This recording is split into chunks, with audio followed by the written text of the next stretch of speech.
me see.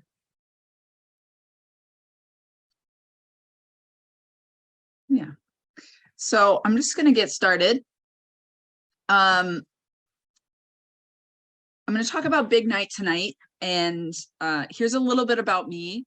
I think I know quite a few people, but I work at LEA, and I've been doing this this is my 13th year teaching for LEA. So it's always fun, and Big Night has changed a bit for me, which I'll talk about.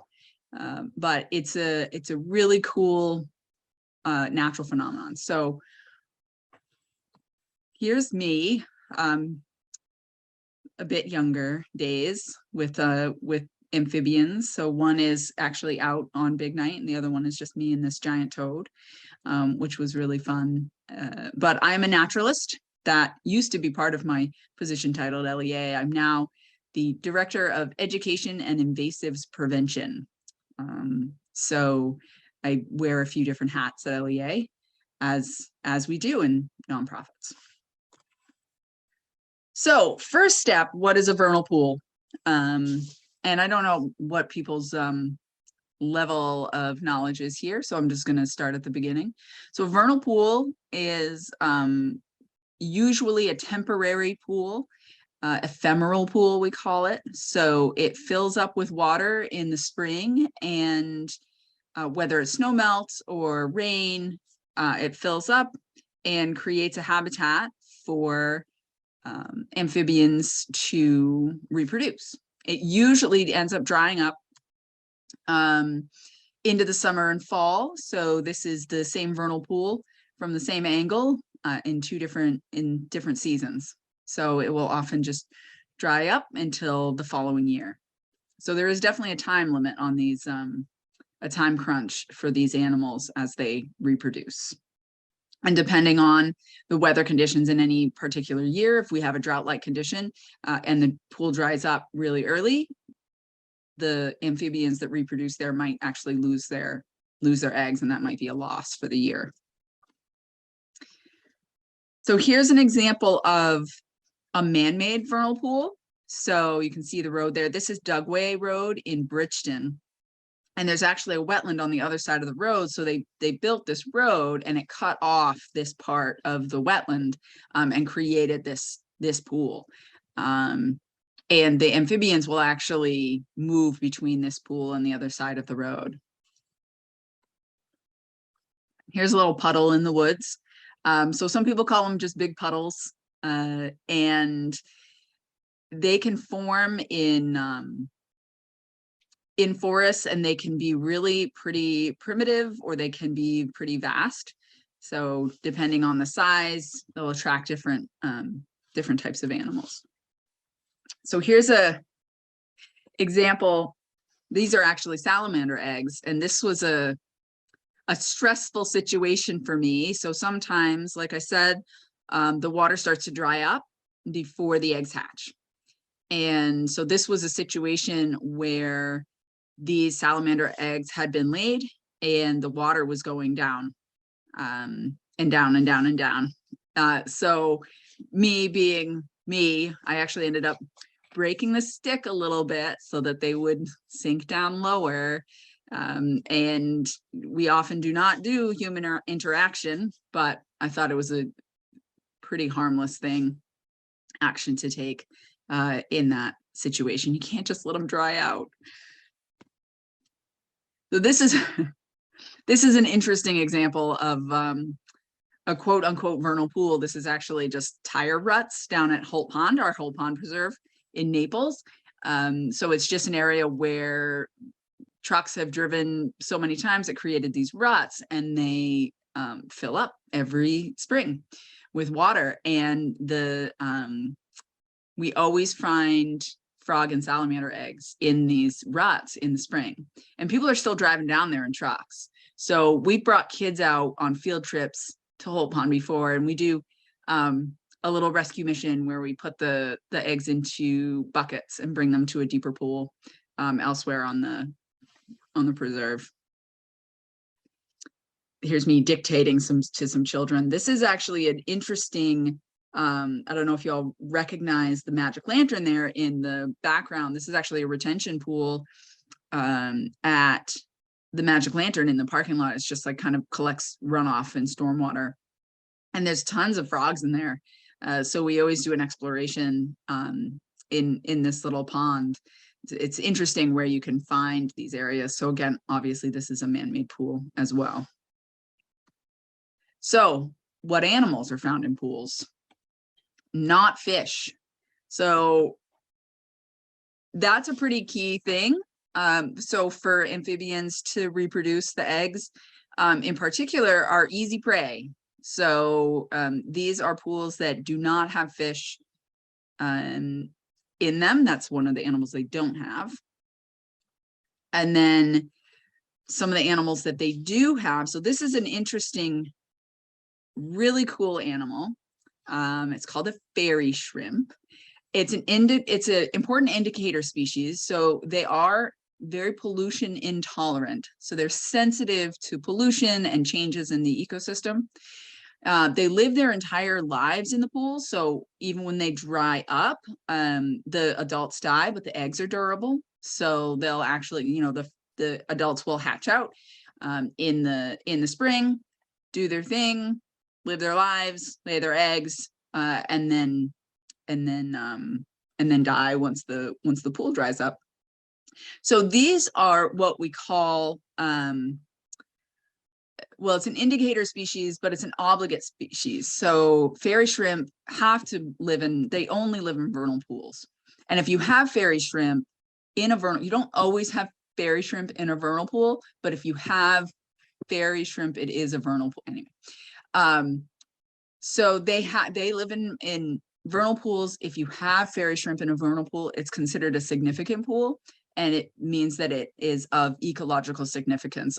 Obviously, for me, I think all the pools are significant, but there are requirements or data points that need to be met in order for like the state to recognize a vernal pool as significant, because there are legal protections for vernal pools if you can meet certain criteria, and fairy shrimp is on that list.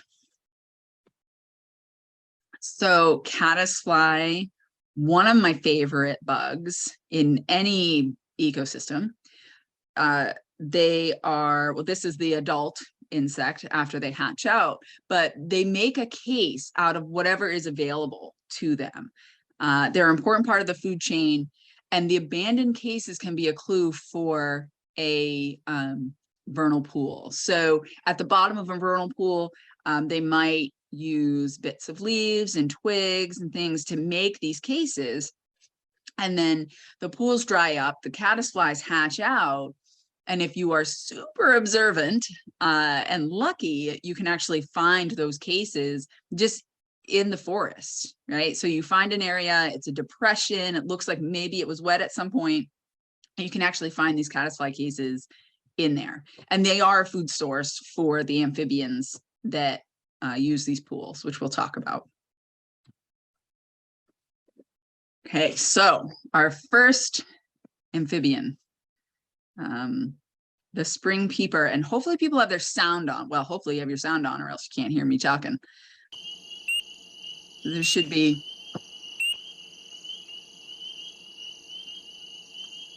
a familiar sound, one we're all looking forward to, I'm sure.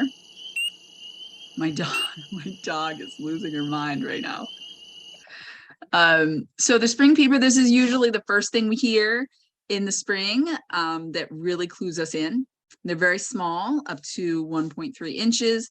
They have a characteristic X on their backs, and the female can produce up to 800 eggs. So they are pretty proficient as far as egg laying. And I thought I had a picture of the X, but you can almost see it on the picture on this green branch here. But it's really neat. I don't know if anybody's ever tried to at night go and see a spring peeper. If you can get really close to them, they are just deafening. It's piercing, really.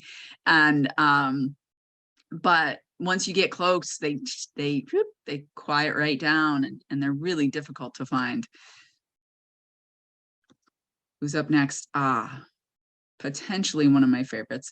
The wood frog. These are a little bit bigger than spring peepers. They have a distinct, what we call robber's mask. So you can see that stripe around their eye. They do change color with their surroundings, and they can have up to 1,500 eggs in a mass. We call this the ducks quacking. My dog is concerned again.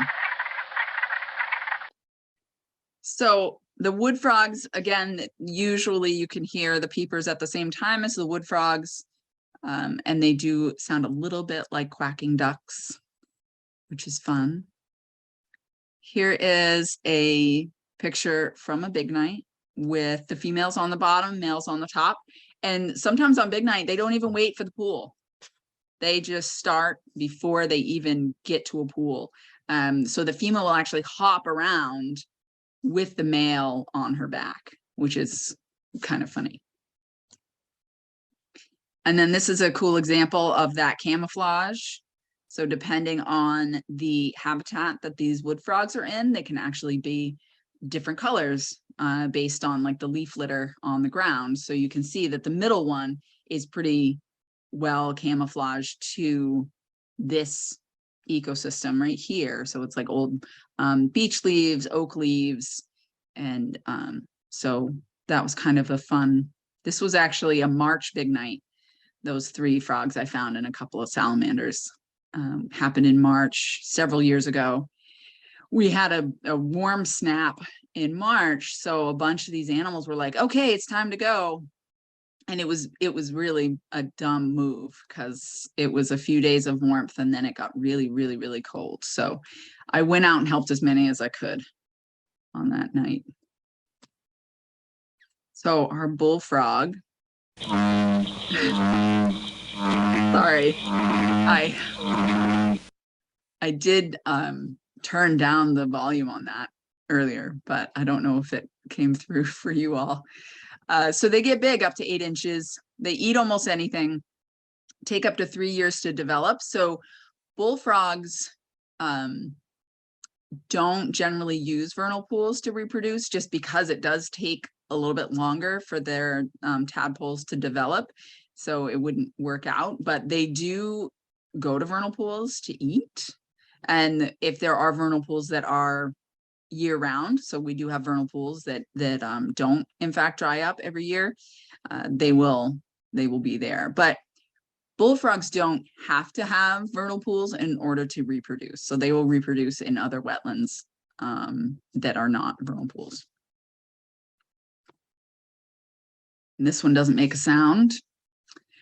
This is usually what we call the rock star of big night, the spotted salamander. Up to 8 inches, again, pretty big, very secretive. They are what we call in the mole salamander family. So there's a few in this family. So when you're out looking in the woods, flipping over some logs, you generally are not going to find spotted salamanders because they go deeper into the ground. They really, really do not like being out during the day. They have to have the moisture and they really need to be in the dark. So maybe people have found these like in their cellars or some people in their garages in dark spots, dark wet spots. And so they really don't like the light. And then they live up to 32 years.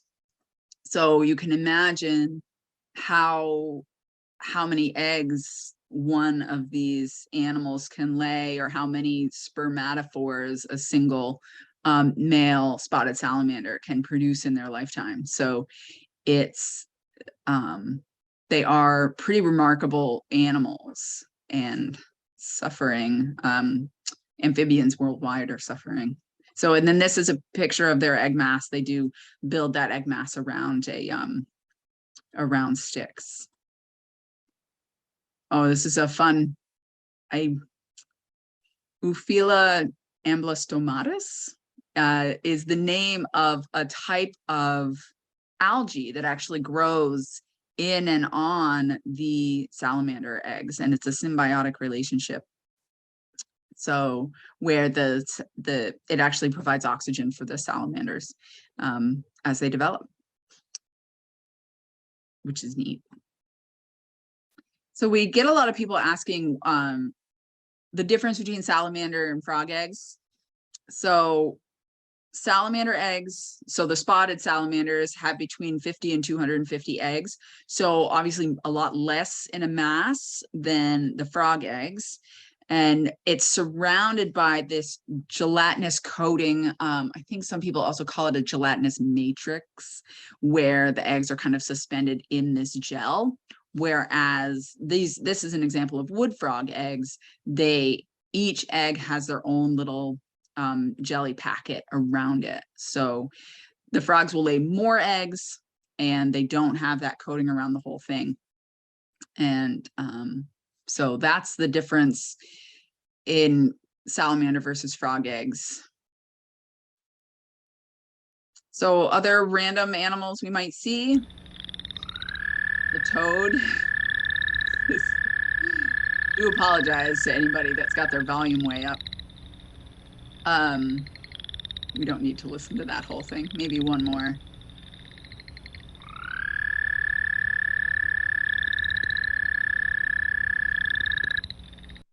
Oh. So the American toad, they can get quite large as well. They produce toxins which deter predators, and they lay thousands of eggs at a time. And this is a really cool picture. They lay them in these kind of strings or ropes, all in kind of this string, which is really kind of fun to see if you're out and about. But they also I don't see them much in vernal pools. They prefer other wetlands, edges of lakes and inlets of wetlands. And then our gray tree frog, he's very cute, up to 2 inches long, lays up to 2,000 eggs, and they can change color as well.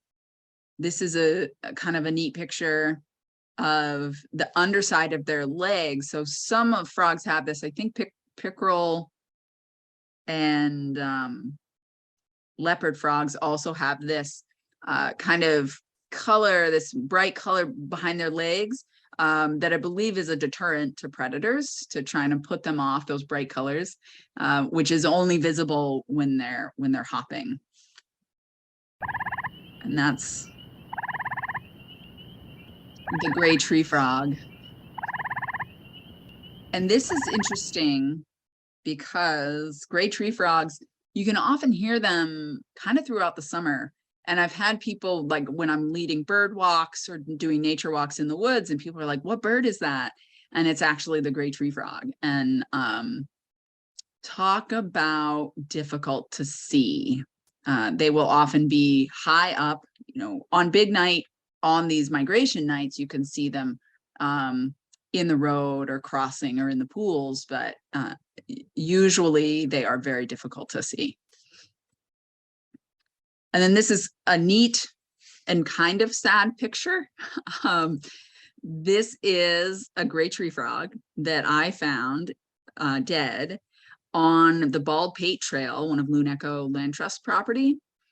And I was just hiking up, and it looked like a toy because it was so brightly colored, purple and blue and green. And so I went to pick it up, and it was a dead frog. And I was like, what is happening?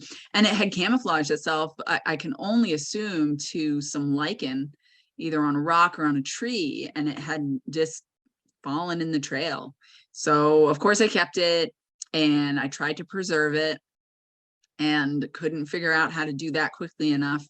And the colors do fade after they die, so they become more drab. So I'm glad I took some shots before it got too dull. But I thought it was fascinating, and this asymmetrical pattern on its back as well was really interesting, make it an even better camouflage to its ecosystem. So the red-spotted newt is an interesting animal. Starts life in the water. And then the red F stage is on land. I call this the teenager phase. And people maybe have seen these in the forest. They can be really bright red, which is really fascinating to see, not well camouflaged. And so they go on land for what I call their teenager phase. And then as adults, they go back into the water to reproduce. So we will occasionally see the red F stage out in the road on big night. I don't think I've ever seen one of these adults. They really don't, they don't morph into this shape until they are in the water. So their tail, I mean, they totally change, and their tail becomes like a flipper almost on the back. So they do change completely. So redback salamander, this is a very probably familiar salamander to a lot of people. These are the ones when you're in the woods and you flip up a log, you're most likely to see a redback salamander. So they are actually terrestrial. They come out on big night a lot. They just love being in the rain. So they don't need vernal pools to reproduce. They lay their eggs under the logs. This is one of the species that can regrow their tail, which is pretty fascinating. So if a predator grabs their tail, they can actually just drop it. And the tail will keep wiggling a little bit as the salamander runs away, which is cool and also weird to see. So sometimes you can find redback salamanders with like kind of a short nub for a tail, and it's actually growing back. It's not easy to regrow an appendage, so that is a lot of energy to spend on that. So it's not like it's a willy-nilly thing that they do for fun all the time. It's really just a straight survival strategy. The four-toed salamander, probably my favorite. I would say if I had a favorite amphibian, it's the four-toed salamander. So they have four toes on all their feet. Other salamanders have 5 on the back feet, and only females migrate in the spring. And they lay 20 to 40 eggs in a nest and stay until they hatch. So they don't lay their eggs in the water. They lay them on mossy hummocks in the wetland. And then she kind of sticks around. So the other amphibians, they leave again. I mean, they might stay for like a day in the pool and then leave, and just the eggs are left behind, and they stay with their eggs. So long story short, these are threatened species in a lot of places, because they are pretty particular about their habitat, and 20 to 40 eggs is not a lot of eggs at a time. So, but they are cute. They often will be mistaken for redback salamanders, like a redback salamander that's not very vibrant. Could be confused for a four-toed salamander, but they do. And I thought I had a picture of this, but I need to add it. I guess if I don't, you can just barely see. If you look at the underside, you can see this kind of like black and white spotting on the bottom of their body. And maybe I'll try and find a picture for later that I can send to everybody. But they have a bright white belly with black spots on it, which is very unique to the four-toed salamander. So what is big night? We talked about the animals. We are like flying right along. So big night, the ground is thawed. It has to be raining all day, most of the day, above 40 degrees, and nighttime. So here's the thing. That's like perfect conditions. So the animals, they will cross in smaller numbers on like imperfect nights. And if this particular condition is not met very easily, they will go if it's a little bit colder, or maybe it's been raining for a little while during the day, but things are starting to dry up. But if it's warm enough, they might still go. So if you have like a really obvious big night time, like it's been dry and now everything's thawed and all of a sudden it rains all day, it's warm, probably you'll have a big migration at once. But sometimes it's just small, I call them small nights, little big nights, where they may not all go at the same time. And so we're not even close to these conditions at this point, but I've seen migrations in March. Usually I will say like it's around the middle of April that I've seen kind of the biggest big nights, but as we know, the weather and climate vary significantly. So, and you might get some of these animals that are just really gung-ho to move. So once the snow pretty much thaws, I'm going to be on the lookout around my area.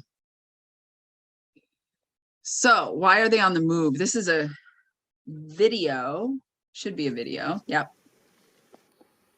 that I got a couple of years ago on Big Night, where there's a pool beside my house and just tons of salamanders and frogs go to this one pool and they make their way down this hill, which is kind of fun, and sometimes they kind of fall. And I've seen frogs do this journey as well. And the salamanders will go the furthest. So why are they on the move? So most amphibians spend most of their life in upland habitat, right? So trees, forests is where they spend most of their lives. And then they only go to the pool to reproduce. Right, so they actually have to move. And the spotted salamander will move up to 1,500 feet. The studies have been done. So, and this is tough because when I talked earlier about the protections for vernal pools, I think the max protection might be 100 feet. It might be 250 feet, but it definitely is not enough to include all of the potential habitat around a vernal pool. So basically you can't build within this amount of space of a significant vernal pool. And none of those protections extend out to the forest where we still have some potential for some animals to live. So this is an example of our upland habitat. This is my favorite thing to see in the any time of year. It's like flip that log over. So you might see our spring peepers, wood frogs. We've got so you probably remembered maybe me talking about the mole salamanders. So if you flip this log over, you probably, not definitely, but you probably would not see a spotted salamander because again, they like to be kind of deeper underground in the dark. I have come across them under logs, but it's very rare. And then this one, the blue spotted salamander, which I've never seen. And every year I mention it to people that if they see a blue spotted salamander to take a picture and let me know. They are not as common as the yellow spotted salamanders, and I would be very interested to see one. Thank you very much. So why are they in the road? Don't they know it's dangerous? So this is one that was cruising, didn't need help crossing, so we just let it go. So it is dangerous to cross the road, right? But they're just dumb animals. So what we see happening, right? We've got our vernal pool, we've got our upland habitat, and there's a road in between, right? Whether it's a new road or an old road, these animals have this instinct to go. And so they do. and they might run into a road along the way. And there are places that have like tunnels for wildlife, where if the animals make it to these, like basically it's a culvert underneath, connecting what that kind of habitat. So if people see that there's a stretch of road that is very popular with these animals, they might build these culverts underneath the road to help things along. But for the most part, they just have to cross a road. So that is why they're crossing and why we see them. So what can you do on big night? Help them cross the road. Now, this next thing, this is where my kind of philosophy has changed, and some folks on the call maybe have experienced, we used to do an in-person big night where everybody would get together and we would walk down the road and look for amphibians, which hasn't happened in the last few years.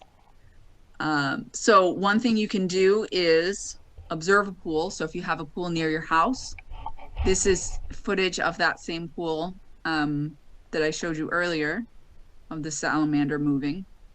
These little white things are the spermatophores. So the males lay these spermatophores, and then the females actually go and kind of absorb them into their bodies and fertilize the eggs in that way. And so that's for the salamanders. And then one of the things that I do now is avoid driving on rainy spring nights if possible. So this is, since I moved to Lovell, which is away from Bridgeton, I have not been doing our big night events at the office where people meet and we go. And part of it is just emotionally, I was hitting things driving around on these nights for big night. So I have started doing my observations close to home and encouraging other people to go nearer to their homes for these big nights. Because for me, I felt I was having the positive impact of being out there and educating people was not outweighing the negative impact of all the animals that I was hitting on the way home. And I know everybody's had this experience where you're driving around, it's raining at night, and it's dark and it's warm, and you see frogs are just jumping all over the place in the road, and you're swerving around, and you're like, trying to avoid these frogs. And the thing is, most of the time, if you're seeing frogs jump in the road, there's also salamanders in the road. But they're black and yellow. So they're very difficult to see, and they're not hopping around. They often aren't moving at all. So I avoid driving, and I encourage people to go near their homes. And then sharing this message with your friends and family. We call this a Congress of Salamanders. If you do end up going out on your own on big night, and I'm gonna, if people want to, and you can email me, I can kind of keep people up to date on when I think it might be happening. You can also determine that for yourself. But if you do go out, safety first, parents with children at all times. It's really exciting. Well, I find it very exciting as well, to see these animals in the road. But if you are on a road doing this work and you see something in the road and there is a car coming, you have to, what I do is I literally will turn around and not look as a car passes, because it is very, it can be really hard emotionally, but you can't run in front of the car. And it can be really tempting. Wear reflective vests and lights. So never go out unless you have a reflective vest. Look both ways before you go into the road. And I would say on some of the main roads that are really fast, I would just leave it. It's not worth injuring yourself for this cause. It can be really satisfying, but also we have to worry about our own safety. a very important high-powered flashlight every year. Every year I try to get a better flashlight, and I'm always jealous. I need to know where the Bridgeton Police Department gets their flashlights, because anytime we've gone out with them, their flashlights are so much better than mine. So having that high-powered flashlight, rain gear and warm clothes, 40 degrees, like right now, 40 degrees seems really warm. But if you get wet at all, it can get cold really fast. So you want to be full rain gear with rain pants and rain boots with warm clothes underneath. If you have to wash your hands, this is going to go against every protocol we have learned in the last 3 years. But if you wash your hands on big night, do not use soap or lotion or hand sanitizer, right? Amphibians breathe through their skin, so they can absorb toxins through their skin, and it can really, really harm them. They need to be wet. They cannot have those chemicals. So again, you saw that video I posted of the salamander just whipping across the road on its own. I did not pick that up and help it because it was already on its way. So if an animal is in the road, not moving, not making its way, then I will help it as long as I can do it safely. Both safe for me and safely for them. So you don't want to have bone dry hands. You don't want to have any chemicals. If it's needed, help them across. People ask which way. So whichever direction they are facing is where you bring them to the side of the road. So you just kind of bring them to the other side of the road. One time when I knew that it was going to get really, really cold, I put them in a bucket and I brought them to a pool because I knew that if they didn't make it that night, they were going to freeze. So that is an option, but what we really want to do is just help them with their migration naturally. So getting them out of the road, but letting them do the rest, right? This is their instinct. They need to make this journey on their own. So quiz time. And I think we'll use the chat for this. And once we're finished with this, I will see if anybody has any questions. But I want to do a little test. So we'll just do the chat, and then whoever answers first wins the prize of knowing. Tom, I haven't even put the picture up yet. Oh, sorry. I didn't explain the rules. I'm going to put a picture up on the slideshow, and then you have to say what it is. And it's going to be one of the animals. Tom can only answer once, unless nobody else does it. So what is this? Gray tree frog. Good job, Sue and Grace. So Sue was first. Fantastic.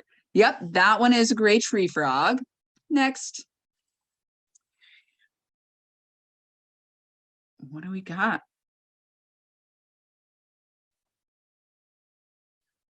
Anybody? This, I did say this was my favorite. Ah, Sue.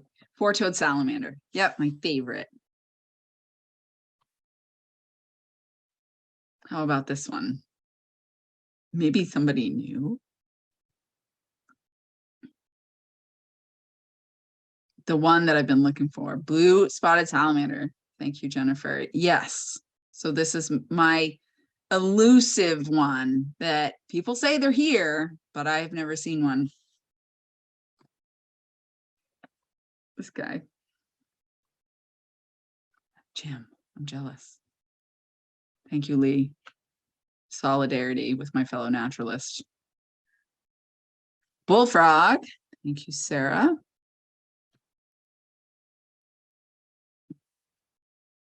Bonus points if you can tell me what phase this is, what stage of development this is of this animal. So the actual animal name and the stage it is in.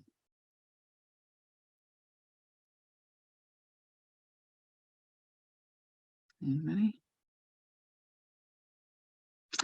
Red newt eft. Yes, red spotted newt, and this is the eft stage, right? So that was the teenager phase that I talked about. Thanks, Lee. Who's this?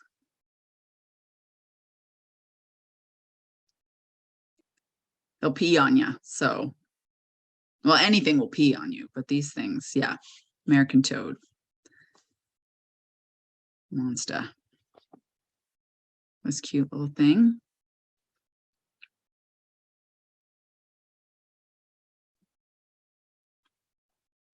Wood frog. Good job. Yeah. So, and a little thing about wood frogs as well, they can partially freeze. So they will actually tuck themselves under the leaf litter and they can actually freeze without their cells breaking down because they have glucose in their cells that allows just allows for them to freeze and it doesn't damage them.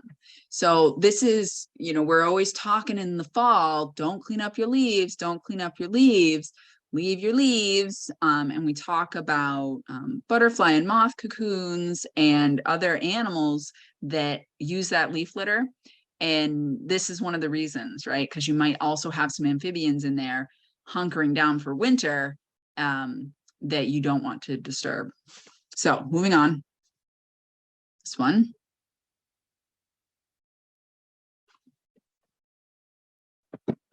Anybody? Spring peeper. Excellent. Yes. Our rock star. Favorite one.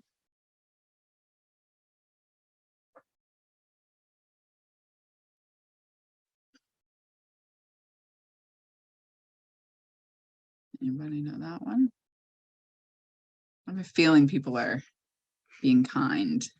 Spotted salamander, yellow spotted salamander, yes. How about this one?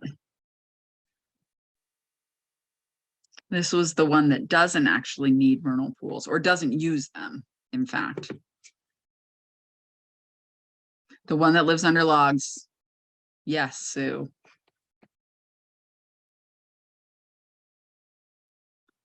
Anybody? We've seen a lot of these out. Big night. Anybody? Redback salamander. Very good. Yes. And then the most common thing that we see, big night, worms. So my philosophy is that I help everything out of the road. So anything that needs help, I take out of the road. And I will say one of the tools that I bring with me that I didn't put on the list is like a piece of plastic or like a laminated piece of paper. So that if something is small, like the four-toed salamanders can be very small, and the worms, I just kind of nudge them onto a piece of plastic to bring them across the road, right? So I'm not trying with my big fat fingers to be like picking something up, because again, we're trying to be helpful, not harmful. So if we can't pick them up safely, it's better to just leave them. I'm going to stop my share.